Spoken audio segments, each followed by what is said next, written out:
Joy-Anna Duggar sobs as she explains how Jinger's book caused her to doubt her religious convictions, asking, "What is even real?" Joy-Anna Duggar, a former cast member of Counting On, broke down in tears when she disclosed that she was inspired to reconsider her own views by her elder sister Jinger Duggar's biography, Becoming Free Indeed, My Story of Disentangling Faith from Fear, in which she untangled her religious upbringing. "So, I reached a point where I asked myself, what is real?"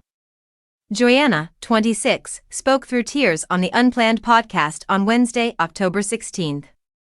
"What am I thinking? Such is all of this. Is that correct? In any case, we are now free to take as much time as we choose." In January 2023, Jinger, 30, published her book in which she discussed the Institute in Basic Life Principles, IBLP, a Christian conservative, non-denominational group that the Duggars were brought up to adhere to by their parents, Jim Bob and Michelle Duggar. IBLP has drawn criticism for its rigid guidelines about men's and women's roles, which include prohibitions on dating and dancing. In addition, women were supposed to be docile and subservient to their husbands. Joy-Anna said in the podcast interview, "I took it personally because my parents never preached that you should do all these things and God would accept you. We had a lot of expectations when we were growing up, and I was very good at meeting them. As a result, I spent my entire life doing these things, and my entire Christian life was a checklist."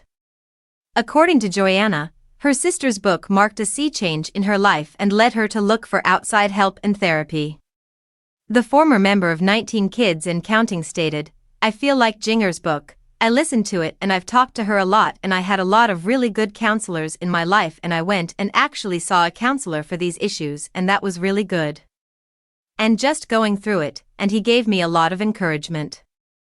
Don't simply ask all these questions and not look for solutions," he said.